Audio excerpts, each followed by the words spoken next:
பார்த்ததுண்டா இந்த நாடு பார்த்ததுண்டா, நாடு பார்த்ததுண்டா இந்த நாடு பார்த்ததுண்டா. வணக்கம் பச்சை தமிழ நேயர்களே, இன்றைக்கு நம்முடைய சிறப்பு நேர்காணலுக்கு பாரதிய ஜனதா கட்சியினுடைய வடசென்னை மாவட்டத்துடைய துணைத் தலைவர் வன்னியராஜன் அவர்கள் நம்முடைய அரங்கத்துக்கு வந்திருக்கிறார்கள். இந்த பிஜேபியில இருந்து அண்ணாமலை அவர்கள் வெளியே போய் தனியா ஒரு இயக்கம் ஆரம்பிச்சிருக்காங்க. இவங்கெல்லாம் வன்னியராஜன் அவங்கெல்லாம் அண்ணாமலைக்கு முன்பிருந்தே பாரதிய ஜனதா கட்சிக்காக உழைத்தவர்கள், இன்னும் உழைச்சிட்டு இருக்காங்க. அந்த பாரதிய ஜனதா கட்சியில சில பல பிரிவுகள் இருக்கலாம், உள்ளுக்குள்ள பல போட்டிகள் பொறாமைகள் ஒருத்தருக்கு ஒருத்தர் இருக்கலாம். இருந்தாலும் அண்ணாமலை எதுக்காக வெளியே போனாரு, எதுக்கு ஒரு இயக்கம் ஆரம்பிச்சிருக்காரு, அவரை பற்றி சில கருத்துக்களை அவரிடம் கேட்க இருக்கிறோம். வாருங்கள், அவரை சந்திப்போம். அண்ணா வணக்கண்ணா. வணக்கம். நல்லா இருக்கீங்களா? நல்லா இருக்கு. சரி, ரொம்ப சந்தோஷம். அதான் இப்ப அண்ணாமலை இந்த பி த லீடர் அப்படின்னு ஒரு அமைப்பை ஆரம்பிச்சு வச்சிருக்காரு. அதை பத்தி உங்களுடைய கருத்துக்கள் என்ன, உங்களுடைய அபிப்பிராயம் என்ன? எங்களை பொறுத்தவரை be the leader Narendra Modiji. சரி, அதே மாதிரி நாங்கள் நேசிக்கக்கூடிய இது பாரத மாதா. பாரதிய ஜனதா கட்சி பற்றுடைய சித்தாந்த ரீதியா இருக்கக்கூடிய அனைவரும் நேசிக்கக்கூடிய நபர்கள். ஒண்ணு எங்களுடைய காவிக்கொடி, அடுத்ததாக பாரத மாதா. இன்றைய எதிர்காலத்தின், அதாவது நரேந்திர மோடி அவர்களை பத்தி பாத்தீங்கன்னா உலக நாடுகள்ல பேசுறாங்க. நம்ம தமிழ்நாட்டுல எப்படி பேசுறோமோ தெரியாது இருக்கு. உலக நாடுகள்ல இன்னைக்கு இந்த எண்ணெய் பிரச்சனைக்கு எப்படி கொண்டு வர்றாரு, தமிழ்நாட்டுக்கு எவ்வளவு, இந்தியாவுக்கு எப்படி கொடுக்குறாரு, கொஞ்சம் யோசனை பண்ணி பார்க்கணும். அப்படிப்பட்ட தலைவர் நம்ம நாட்டுக்கு கிடைச்சிருக்காரு. அதே மாதிரி நான் இன்னைக்கு அவர் வெளியே எங்க கட்சியில இருந்தாரு. 2021 வரைக்கும் வந்தாரு, அறுவடை பண்ணாரு, போயிட்டாரு. இன்னைக்கு அதை பத்தி அவரை பத்தி குறை சொல்றதுக்காக இல்ல, எனக்கும் அவரை பிடிக்கும், அவரோட பேச்சு பிடிக்கும். ஆனா அந்த பேச்சுக்காகவே நான் மயங்கி அவர் பின்னாடி போகக்கூடிய நபர் கிடையாது. நான் தான் சொல்லல, முதல்ல சித்தாந்தம் தான். அதாவது அனைவருக்கும் எல்லாமே கிடைக்கணும். எங்க தலைவர்கள் சொன்ன ஒரே வார்த்தை அதாவது எங்க கொள்கை எல்லாருக்கும் எல்லாம் கிடைக்கணும் தான் கொள்கை. ஏகாத்மவாதம், அது பேரு. முழுமையா சொல்ல ஏகாத்மவாதம். எல்லாருக்கும் எல்லாமே கிடைக்கணும். அவர் இந்துவா இருக்கட்டும், முஸ்லீமா இருக்கட்டும், கிறிஸ்துவா இருக்கட்டும், எல்லாருக்கும் எல்லாம் கிடைக்கணும். பொதுவான கொள்கை தான் எங்களோட கொள்கை. அந்த கொள்கை தான் எனக்கு பிடிக்கும். பிளஸ் இதுக்கு முன்னாடி பாத்தீங்கன்னா, முன்னாடி ஒரு இஸ்லாமியர் பாதிக்கப்பட்டாருன்னா இஸ்லாமிய அமைப்புகள்லாம் அவங்க குரல் கொடுக்கும். ஒரு கிறிஸ்தவர் பாதிக்கப்பட்டாருன்னா கிறிஸ்தவ அமைப்புகள். ஆனா இந்து பாதிக்கப்பட்ட யாரும் குரல் கொடுக்க மாட்டாங்க. அப்போ குரல் கொடுக்கக்கூடிய ஒரே கட்சி பாஜக தான். அதனால பாஜக இந்துக்கு மட்டும் இல்ல, யாரு பாதிக்கப்பட்டாலும் குரல் கொடுக்கக்கூடிய கட்சி தான் பாஜக. ஆனா நாதியத்து போல இந்துக்களுக்கும் சேர்த்து குரல் கொடுக்கக்கூடிய பாஜக. அதனால எங்களுக்கு பிடிச்ச கொள்கை இது. தலைவர்கள் யாரு வேணா மாறலாம். எங்களுக்கு ஒரே கொள்கை, எங்களுடைய சித்தாந்தம் காவிக்கொடி தாமரை தான். அதனால நான் அவரை குறையா சொல்லல. அவர் இருந்தாரு. எங்களுக்கு பாத்தீங்கன்னா பாஜக 1977 இங்க ஆரம்பிச்சாங்க. அதுக்கு முன்னாடி ஜனசங்கமா இருந்துச்சு. அதுக்கு ஆரம்பிச்சு முதல் தலைவர் பாஜக முதல் மாநில தலைவர் டாக்டர் ஜான், ஒரு கிறிஸ்தவர் தான் தலைவர் இருந்தார். அதே மாதிரி ஜனா கிருஷ்ணமூர்த்தி, எவ்வளவோ தலைவர்கள் வந்திருக்காங்க. அவங்க காலகட்டத்தில் அவங்க பண்ணாங்க. சிபி ராதாகிருஷ்ணனா இருக்கட்டும், நம்முடைய பொன் ராதாகிருஷ்ணனா இருக்கட்டும், தமிழிசை அக்காவா இருக்கட்டும், எல்முருகனா இருக்கட்டும், அதுக்கு முன்னாடி இலா கணேசன்ஜி, அவரெல்லாம் பார்த்தீங்கன்னா எந்த ஒரு இது பார்க்காத கடைசியா பாஜக அவரோட செயல்பாடுக்கு கௌரவம் கொடுத்துச்சு. எந்த ஒரு எதிர்பார்ப்பும் இல்லாத நபர்கள், RSS வந்த நபர்கள். அந்த மாதிரி டாக்டர் கிருபாநிதி ஒரு தாழ்த்தப்பட்ட வகுப்பை சேர்ந்த தலைவராக இருந்திருக்காரு. KN லட்சுமணன், சேலத்தை சேர்ந்த KN லட்சுமணன். அந்த மாதிரி தியாக சீடர்களா இருந்திருக்காங்க. அதனால இன்னைக்கு அவரோட காலகட்டத்தில் வந்தாரு. அவரு என்ன முடிஞ்சோ அவரோட காலகட்டத்தில் பண்ணாரு. இன்னைக்கு எங்களுக்கு வருத்தம் என்னன்னா, இவ்வளவு நாளா இருந்துட்டு போகும்போது எனக்கு எல்லாமே ஒண்ணுதான் அப்படின்னு சொல்லிட்டு போனாரு பாருங்க. அதுதான் ரொம்ப வருத்தமா இருக்கு அவர் மேல. மத்த அவரை குறை சொல்லல. ஏன்னா கட்சிக்கு வேலை செஞ்சாரு. அதாவது இனிமேல் நான் அப்படிதான் சொல்லணும். எங்க கட்சிக்கு வேலை செஞ்சாரு, போனாரு, வந்தாரு, எல்லாம் அவரை பலப்படுத்திக்கிட்டார். இன்னைக்கு அவருக்குன்னு ஒரு கூட்டத்தை உருவாக்கிட்டார். அந்த மாதிரி பாஜக இன்னைக்கு பொன் ராதாகிருஷ்ணனா இருக்கட்டும், தமிழிசை அக்கா இருக்கட்டும், எல்முருகனா, யாரும் தனியா கூட்டம் வைக்கிறது கிடையாது. எல்லாருமே தலைமை பண்புக்கு மதிப்பு கொடுத்து போகக்கூடிய நபர்கள் தான். அதனால அவர் ஒரு கூட்டத்தை உருவாக்குனாரு. நான் இதாட்டுங்க, நம்ம காலரை இது பண்ணுங்க, நான் பேச வந்தா இந்த டைம்ல வருவேன், நான் பேச வருவேன், நீங்க இது பண்ணுங்க. இதெல்லாம் ஒரு அரசியல், அதாவது ஒரு அரசியலுக்காக பண்ணப்பட்ட விஷயங்கள். நல்லா பண்ணாரு, சிறப்பா பண்ணாரு. ஆனா இன்னைக்கு போனவங்க யாரும் உண்மையான தொண்டர்கள் பாஜகவுக்கு சரியா போல. நடுவுல வந்தவங்க நடுவுல போனாங்க. அதுக்காக அவங்களை பத்தி நம்ம ஃபீல் பண்ண வேண்டியதில்லை. பாஜக என்னைக்கும் இருக்கும், தமிழ்நாட்டுக்காக உழைக்கும், என்னைக்கும் எங்களோட சித்தாந்தம் இருக்கும்.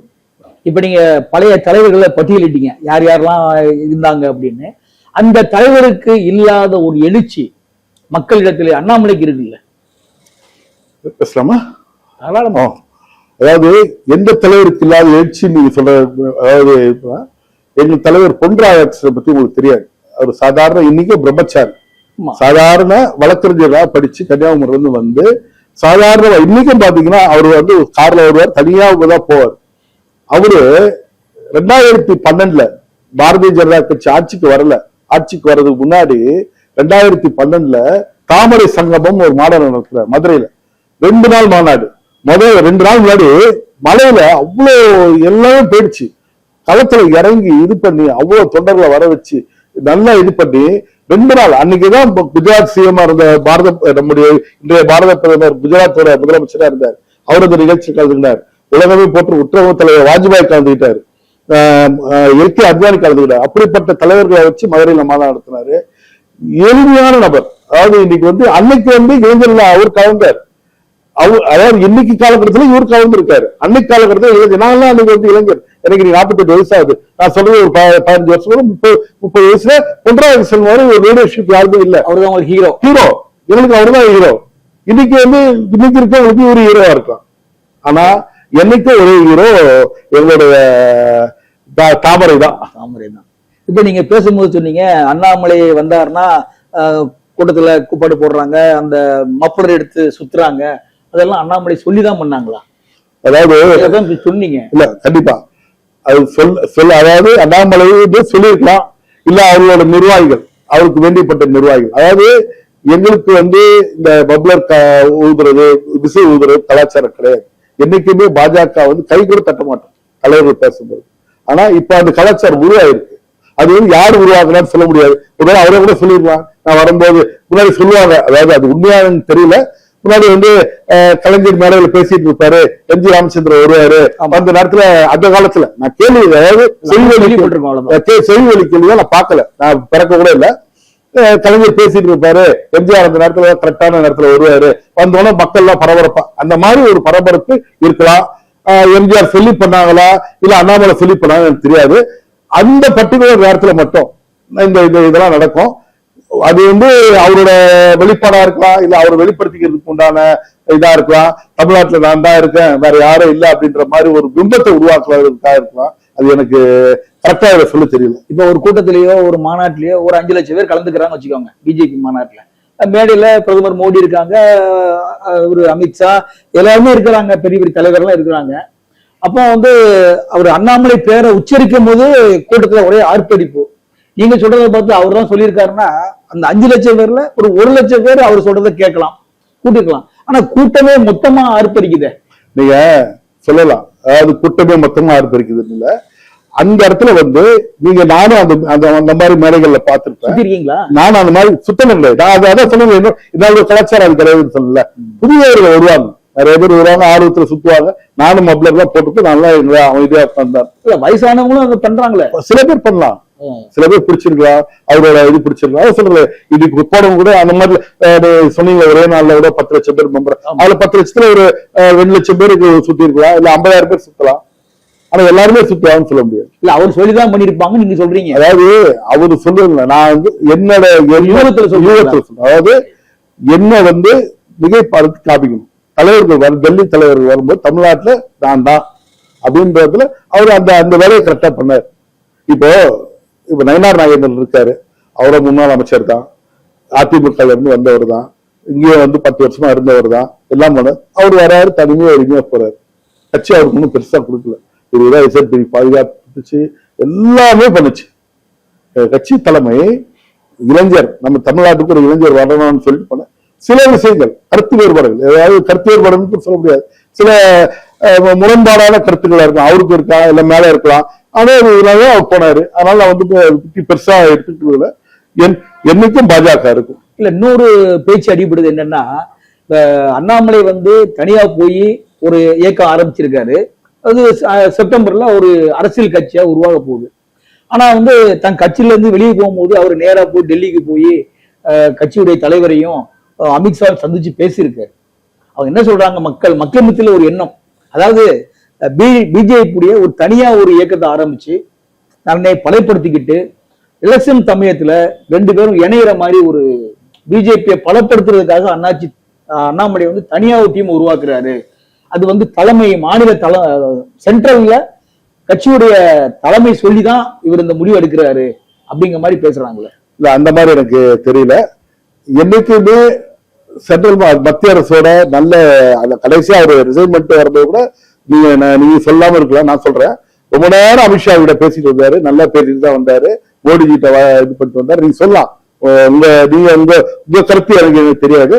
ஆனா அப்படிப்பட்ட பாஜக தலைமை வந்து அந்த மாதிரி தமிழ்நாட்டு பாஜக விடாது. இல்ல மற்ற மாநிலத்துல பிஜேபி கோலச்சுக்கிறாங்க, தமிழ்நாட்டுல முடியல. இல்ல அப்போ அத அந்த தமிழகத்துல அதை பிடிக்கணுங்கிறதுக்காக அண்ணாமலைய இந்த மாதிரி ஒரு பயன்படுத்திக்கிறாங்க அப்படிங்கிற மாதிரி சொல்றாங்க. இல்ல தமிழ்நாட்டுல பிடிக்க முடியாதுன்னு கிடையாது. நான் சின்ன உதாரணம் மட்டும் சொல்றேன். இன்னைக்கு வந்து விஜய் அலை நல்லா புரிஞ்சுங்க. இந்த எலெக்ஷன் பொறுத்தளவு நம்ம வந்து அதுதான் சொல்லணும். விஜய் மேல இருக்க சின்ன பசங்க பெரிய பசங்க நண்பா நம்பி இவங்கெல்லாம் சொல்லி அவங்க பெரியவங்க ஓட்டு போட்டு ஒரு மிகப்பெரிய எழுச்சியா அவர் ஜெயிச்சாரு. எல்லாம் போல இது ஒரு அலை. இந்த போன விட நாங்க பிஜேபியில 4 சீட்டு ஜெயிச்சோம். ஆமா, இதே மாதிரி கேரளாவில நடந்துச்சு. இப்பதான் எலெக்ஷன் நடந்துச்சு. அண்ணாமலை தோத்துட்டாரு. ஆமா, அண்ணாமலை தான் தோத்துட்டாரு. இன்னைக்கு அண்ணாமலை 95 எம்எல்ஏ சட்டமன்ற தொகுதியில பிரச்சாரம் பண்ணாரு. ஏன் வரல? ஏன் சீமான் மாதிரி நோ ரிஸ்க். நீங்க சீமான் கூட குறை சொல்றதுக்கு இல்ல, சீமான் இருந்தாரு. சீமான் வந்து போன திருவொற்றூர் சட்டமன்ற தொகுதியில நின்னாரு எலெக்ஷன்ல. ஆமா, இந்த வட்டம் புதுக்கோட்டை சட்டமன்ற தொகுதியில் நிக்கிறாரு. காரைக்குடி சட்டமன்றத்துல நிக்கிறாரு. போன திருவொற்றூர்ல நிக்கும் போது 40,000 ஓட்டு வாங்கினார். இவரோட 18,000 ஓட்டு வாங்கினார். அப்போ எழுச்சி குறைஞ்சிருச்சா இல்ல தமிழ்நாடு நம்முடைய அண்ணாமலை மாதிரிதான் சீமானம் தமிழ்நாடு ஃபுல்லா ஃபேமிலியர். அவருக்கும் இளைஞர்கள் பட்டாளம் இருக்கு, நம்பி பட்டாளம் இருக்கு, நண்பா பட்டாளம் இருக்கு. எவ்வளவு பேர் அவர் பேச்சு ஈர்ப்புக்காகவே நிறைய பேர் போனவங்க இருக்காங்க. அவர் யூடியூப் டைரி பாக்குறவங்க இருக்காங்க. ஏன் சீமானுக்கு ஓட்டு குறைஞ்சது? இந்த தேர்தலை பொறுத்தளவு கள நிலவரம் அதுதான். முதலமைச்சர் தோக்குறாருங்க, தமிழ்நாட்டோட முதலமைச்சர் தோக்குறாரு. அப்படிப்பட்ட ஒரு எலெக்ஷன்ல நீதி வந்திருக்கு. இதுல வந்து வெற்றி தோல்வி எல்லாருக்கும் பாஜக வந்து நாங்க வந்து வெற்றியே பெற்றுட்டு கிடையாது, தோல்வி நாங்களும் அடைஞ்சிருக்கோம். அதுதான் தோல்வி அடைஞ்சோம்னா அவங்க வெளில போல நிறைய பேர் போனாங்க. நீங்க குஜராத்ல இன்னைக்கு வேற எடுத்துக்கலாம். மோடிஜி வர்றதுக்கு முன்னாடி கேஷுபாய் பட்டேல் குஜராத்தோட சிங்கம், அவர்தான் வெளில போனாரு. என்ன போனாருன்னு தெரியல. சங்கர் சிங் வகேலா காங்கிரஸ் போனாரு, அவர் அப்புறம் என்ன போனாருன்னு தெரியல. அந்த மாதிரி நிறைய உதாரணங்கள் சொல்லலாம். இப்ப தமிழ்நாட்டில் இருக்கக்கூடிய பிஜேபியில 2ஆம் கட்ட தலைவர்களா இருக்காங்க இல்லையா, அதுல வந்து அண்ணாமலை பக்கம் போறதுக்கு வாய்ப்பு இருக்கு. அவங்க எல்லாம் பிஜேபியில இருந்து போயிருக்காங்க. ஒரு சில நபர்கள் போயிருக்கலாம், போட்டோம். அது சில பேர் அவங்களுக்கு பிடிச்சிருக்கு போயிருக்காங்க. அதாவது அதுக்காக நான் கொள்கை பிடிப்பு இல்லை சொல்ல மாட்டேன். ஏன்னா இதுதான் 5 வருஷமா 6 வருஷம் கட்சியில நம்ம பாஜக இருந்திருக்காங்க. அவங்களுக்கும் உண்டான மரியாதை எல்லாம் கொடுத்தாங்க. எல்லாருக்கும் ஒருத்தங்கள் இருக்குல்ல, எல்லாரும் திருப்திப்படுத்த முடியாது. யாரையும் வந்து எல்லாருக்கும் 100% எல்லாமே திருப்திப்படுத்த முடியாது. இப்ப நம்ம வந்து உலகத்துக்கே உத்தமர், உலகத்துக்கே நல்லது பண்ணிட்டு இருக்காரு, இந்தியாவுக்கு சேர்த்து நல்லது பண்ணிருக்காரு, தமிழ்நாட்டுக்கு சேர்த்து நல்லதுதான் பண்ணிட்டு இருக்காரு. அவரே பாரத பிரதமர், அவரை திட்டங்கள் ஒரு கூட்டம் இருக்குல்ல, அது நீங்க கண்டிப்பா பாக்குறீங்கல்ல. கண்டிப்பா அந்த மாதிரிதான் எல்லாருக்கும் எல்லாமே பண்ண முடியாது. சில பண்ண முடியாத ஆட்கள் சில பேர் போறாங்க. அதனால வந்து அது வந்து நம்ம வந்து பெருசா எடுத்துக்க முடியாது. கடைசியா ஒரு கேள்வி, இப்ப அண்ணாமலையுடைய வளர்ச்சி எப்படி இருக்குன்னு நீங்க நினைக்கிறீங்க? அண்ணாமலையோட வளர்ச்சி எப்படி இருக்குன்னு காலம் தான் பதில் சொல்லணும்.